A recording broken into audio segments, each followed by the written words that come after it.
I want 3 turmerics for 3 saffrons. You want me to give you 3 saffron in exchange for 3 turmeric? No, I need Yeah, at least that's it. 9 turmeric. 3 turmeric for 3 saffron. I'm just upgrading my spices here. That's clearly a very outdated list because that is not an equivalent exchange. Well, I have Kashmiri chili powder. They didn't even have Kashmiri chili powder, so I can throw some of that in. Fenugreek that does sound leaves. pretty good. Fenugreek leaves. All right, here we go. 2 scoops of turmeric, 1 of fenugreek leaf, and 1 of Kashmiri powder for 1 spoon of turmeric. That's saffron. That is saffron. I'm not a very good merchant, am I? No. Oh, hi. Hi. Sorry you had to see that. We are preparing for Century Spice Road today on Board Game Bistro.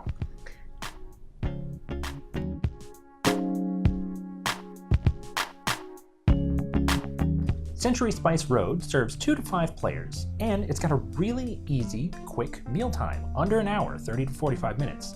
So that makes it great as sort of an appetizer before a bigger, meatier game night, or while you're waiting for someone to show up. Or if you're still hungry afterwards, you can also have it for dessert. That's very true. Now, as you can see, it comes in a couple of different flavors. Golem over here is a crowd favorite, but today we're actually just going to be tackling the classic Spice Road.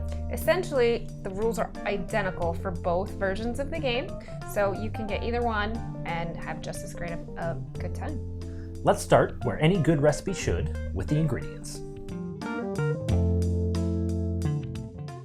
So that would be the components first, which is going to be our spices. Century Spice Road, we're trading spices today. So turmeric in our game is the yellow cubes, and those are the least expensive.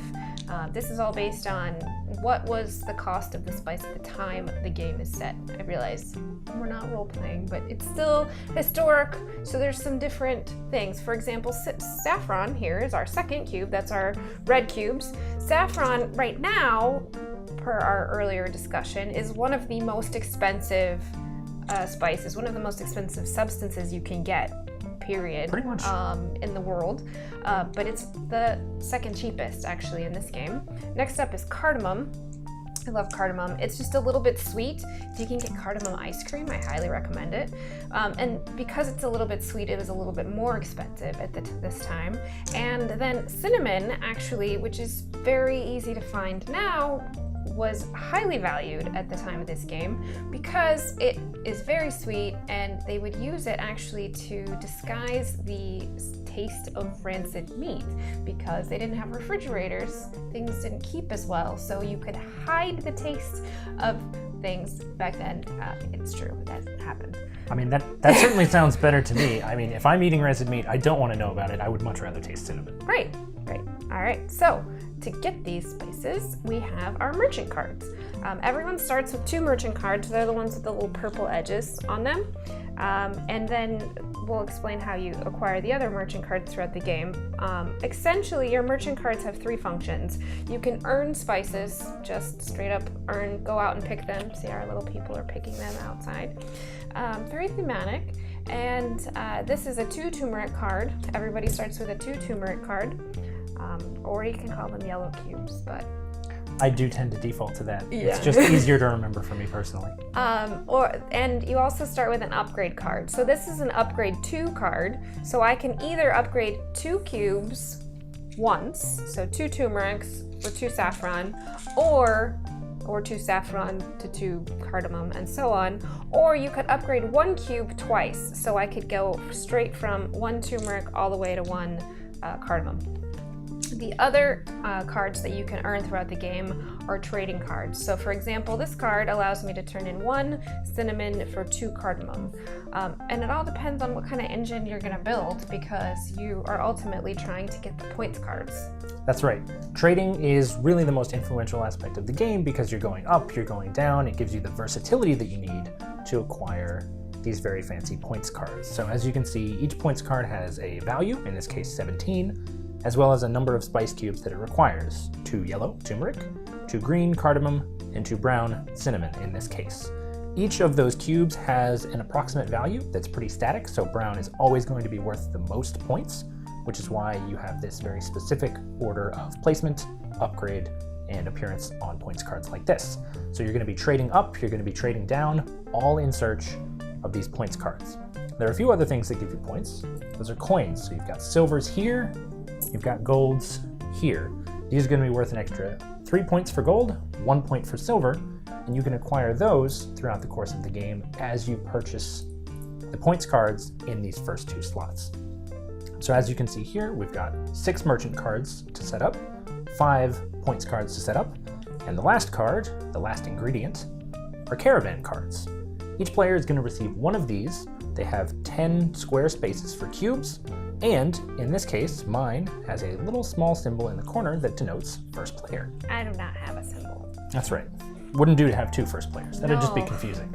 It does make choosing your first player easy. You just pass out the cards to everyone, and whoever has that symbol gets to go first, and there's no squabbling over who might be first player or who won't be first player, and so on. That's right. And then depending on who is the first player, that also determines how many spices you start the game with. Yes. So, as first player, I start with 3 turmeric yellow cubes. Put those in my caravan, and Leslie, as second player, starts with 4. So, because he has the advantage of going first, I get extra cubes. And the further on you go down the line, up to the 5 players, you might get even a red cube to start with. That's right. So, you're all set up, and now it's time to dig in.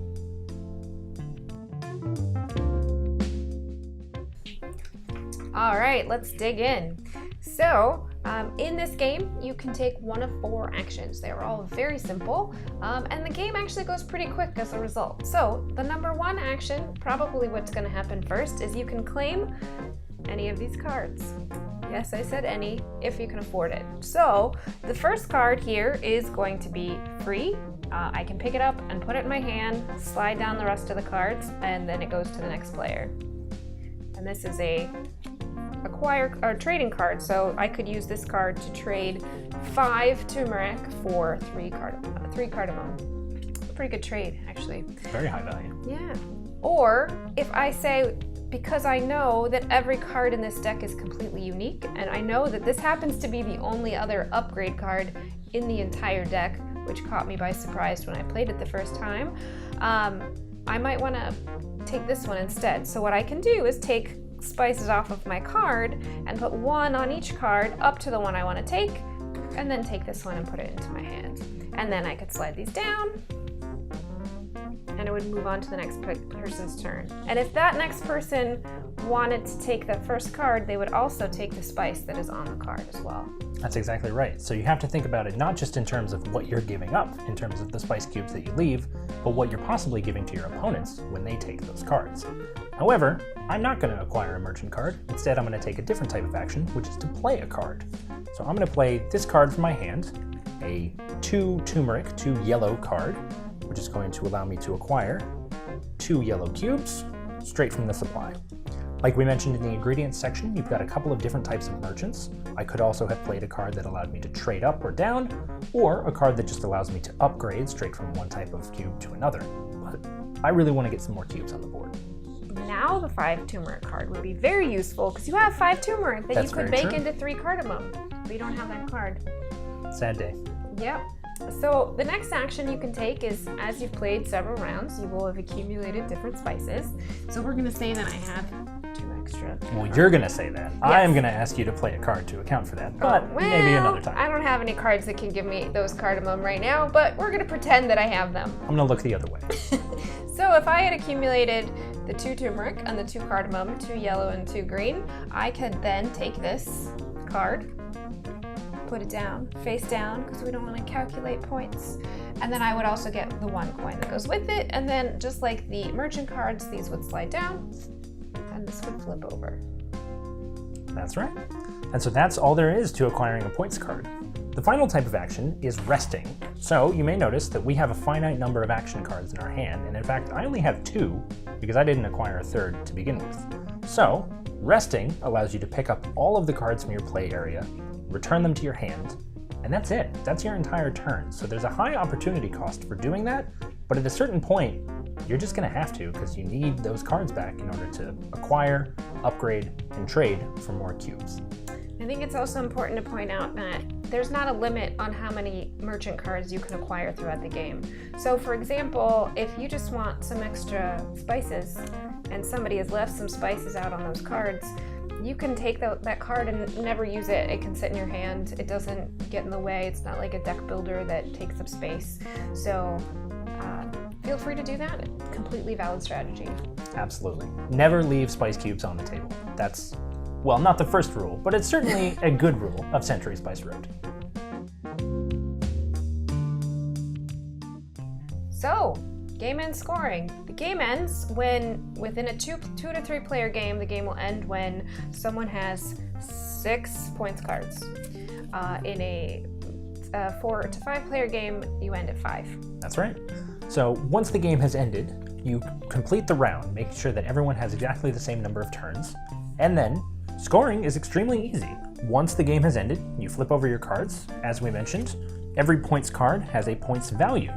So you're going to add all of these up. So I've got 20, 32, 48, 67, I believe. I think my math is right on that one. 67 points from points cards. All right, and I've got here 20 plus 20 is 40, plus 15 is 55, plus 9 is 64. So even though I have more cards, he actually has more points. That's right.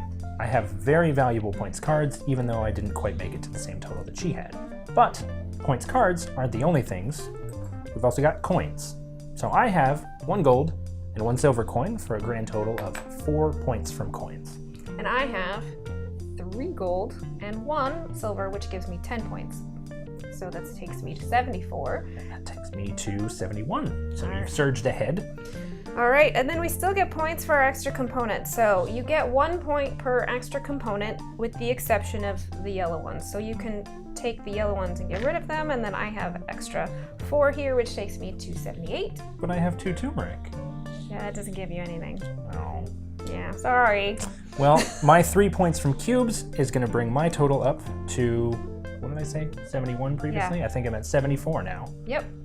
Yep, and I'm at 78, so pretty Well, close there you game, even though I had 2 more cards, so. That's exactly right. And that is game end scoring. Thank you for dining at the Board Game Bistro today as we learned how to prepare and serve Century Spice Road. So I played this game for the first time last year at Origins, bought it immediately, got the box signed because we had such a good time, and I'm so excited to go to Origins again this year because I believe they're releasing the expansion at Origins this year. Very excited to play that. The expansion can be played either with this game, somehow, I don't know yet, or independently. So you can just buy the new one, or you can buy both and combine them too. So excited to be taking Greg and Jacob, who you can't see, he's behind the camera, to Origins this year. Can't wait to go and have a good time. It's going to be great. Yeah. Also, if you like spices, in addition to games, there's an excellent spice shop, Spices Limited, right outside the convention center. I really like to cook in addition to playing games, so you might find me there as well. And I really like to eat, so all of this works out so well for me. But we are going to be at Origins. That's happening this week. Come find us on the floor. We're going to be wearing chef's hats. We're going to have Dragon's Demize t-shirts, stickers. Come join us. It's going to be a blast. And remember, board games are part of a well-balanced diet.